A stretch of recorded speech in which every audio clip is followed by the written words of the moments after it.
100% கரெக்டா யாராலையும் நடக்க இயலாது. எங்கள்கிட்ட தவறுகள் இருக்கும், தௌஹீத் ஜமாத் தவறு இருக்கும். ஆனால் குறைந்த தவறுள்ள ஜமாத் இது ஒண்ணுதான். நல்லா தெரிஞ்சுக்கிறேன்.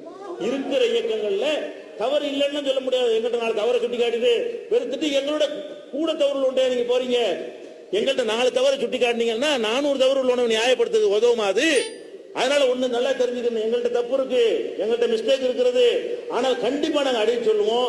ஒரு அளவுக்கு தவறை சுட்டி காட்டினா தெரிஞ்சு கொள்ளக்கூடிய நாங்க இருப்போம். எங்களை அறியாமல் எங்களுக்கு சரின்னு பட்டு நாங்க அந்த தவறுகளை செய்வோம். ஆனால் எப்படி செய்ய மாட்டோம், கண்டிப்பா உங்களை வித்துட்டு தவறு செய்ய மாட்டோம், உங்களை வச்சு ஆதாயம் அடைய மாட்டோம்.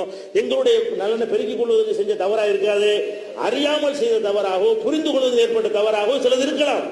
அந்த மாதிரியே தவிர நாங்கள் 100ன்னு சொல்ல மாட்டோம். எல்லாரும் ஃபெயில் ஆகி கொண்டிருக்கும் பொழுது நாங்க பாஸ் மார்க் வாங்கியிருக்கிறோம், அவ்வளவுதான் சொல்ல முடியும். எந்த மாதிரி சொல்ல முடியும்? ஒரு பாஸ் மார்க் வாங்குற அளவுக்கு இன்னும் எங்களை வளர்த்துக் கொள்ள வேண்டி இருக்கிறது. இன்னும் தௌஹீத் ஜமாத்தில் உள்ள சகோதரர்கள் தங்களை என்ன செய்யணும், கல்யாணத்தில் வளைஞ்சு விடுகிறார்கள், ஆடம்பர கல்யாணத்தில் கலந்து கொள்கிறார்கள், வரதட்சணை திருமணத்தில் போய் சாப்பிட்டு விடுகிறார்கள். இன்னும் கொள்கை இப்படி பத்தாம தான் இருக்கிறது. குடும்பத்தை அனுசரிக்கிறார்கள். எங்கள்கிட்ட இன்னும் கொஞ்சம் குறைகள் இருக்கிறது. ஆனால் மற்றவங்களோட கம்பேர் பண்ணி பார்த்தால் அங்க 1000 இருந்தால் எங்கள்கிட்ட 200 இருக்கலாம், அங்க 100 இருந்தால் எங்கள்கிட்ட 20 இருக்கலாம். அந்த மாதிரி இருக்கு. இன்னும் இதை விட எங்களை மேம்படுத்துவதற்கு நாங்கள் பாடுபட வேண்டும். நீங்களும் துஆ செய்ய வேண்டும். அதுக்கு தான் இன்னும் உழைத்துக் கொண்டு பாடுபட்டு கொண்டு இருக்கிறோம்.